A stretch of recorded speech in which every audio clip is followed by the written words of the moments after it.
অসমৰ মুখ্যমন্ত্ৰীয়ে ভাৰতৰ সংবিধানত শপত খাই লৈছো বুলি কৈছে। শপত খাই তেওঁ মুখ্যমন্ত্ৰী হৈছে আৰু তেওঁ ভাৰতৰ সংবিধানক সম্পূৰ্ণৰূপে অস্বীকাৰ কৰি অসমত অকল হিন্দু মুছলমানৰ খেল খেলি আছে। গোটেই বছৰটোৰ 11 মাহ সময় তেওঁ অকল হিন্দু মুছলমানৰ খেল খেলে আৰু এমাহমান সময় বানপানীৰ কথা কয়, সমস্যাৰ কথা পাতে। বাকী বছৰটোৰ 12 মাহৰ ভিতৰত 11 মাহ সময় তেওঁ অকল হিন্দু মুছলমানৰ খেল খেলে। আপোনালোকে কওকচোন, ভাৰতৰ সংবিধানৰ কোন অনুচ্ছেদত মুছলমানে হিন্দুক মাটি বিক্ৰী কৰিব নোৱাৰিব আৰু হিন্দুৱে মুছলমানক মাটি বিক্ৰী কৰিব নোৱাৰিব? এই বাক্যটো ক'ত আছে আপোনালোকে নিজে এবাৰ কওক। এইটো সম্পূৰ্ণৰূপে অসাংবিধানিক এটা ব্যৱস্থা।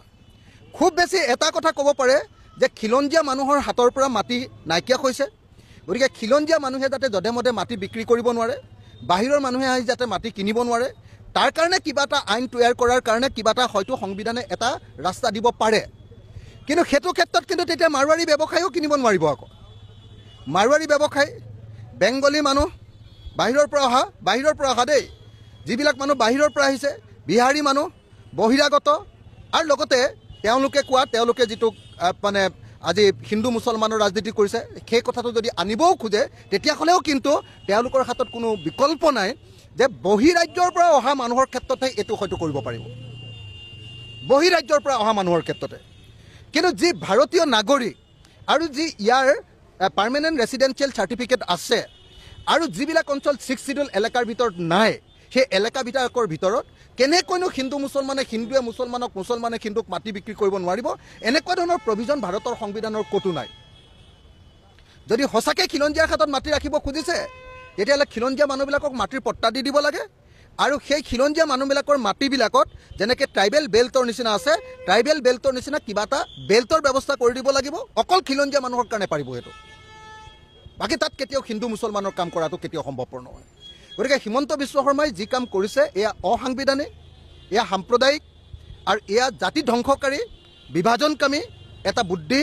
মই হিমন্ত বিশ্ব শৰ্মাক এনেকুৱা ধৰণৰ বিভাজনকামী কামৰ পৰা আঁতৰি ৰাখিবৰ কাৰণে আৰু তেওঁৰ ইচ্ছামতে অসমত হিন্দু মুছলমানৰ তেজৰ ফাকু নেখেলিবৰ কাৰণে, সাম্প্ৰদায়িক ৰাজনীতি কৰি সংঘৰ্ষ নলগাবৰ কাৰণে মই তেখেতক সকীয়াই দিছোঁ আৰু হিমন্ত বিশ্ব শৰ্মাক এনেকুৱা ধৰণৰ কুটিল ৰাজনীতিৰ পৰা আঁতৰি আহি অসমৰ সমস্যা সমাধান কৰাৰ ৰাজনীতিত আগভাগ ল'বলৈ মই আহ্বান জনাইছোঁ।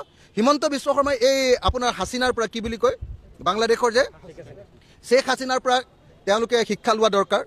আমাৰ নৰেন্দ্ৰ মোদীয়ে শিক্ষা লোৱা দৰকাৰ। শ্বেখ হাছিনাক মানুহে কেনেকৈ খেদিছে আপোনালোকে নিশ্চয় দেখিছে। তো তেওঁলোকে কেনেকুৱা ধৰণৰ এটা স্বৈৰাচাৰী নীতিৰে দেশ শাসন কৰিছিলে, যি কাৰণত হিন্দু মুছলমান চব লগ হৈ বাংলাদেশত তেওঁলোকক খেদিছে এতিয়া শ্বেখ হাছিনাক। তো এই মুহূৰ্তত মই সেইকাৰণে আপোনালোকক ক'ব খোজোঁ যে যদি সেই শিক্ষা নলয়, এদিন নৰেন্দ্ৰ মোদী আৰু হিমন্ত বিশ্ব শৰ্মাৰ অৱস্থাও এইটোৱে হ'ব।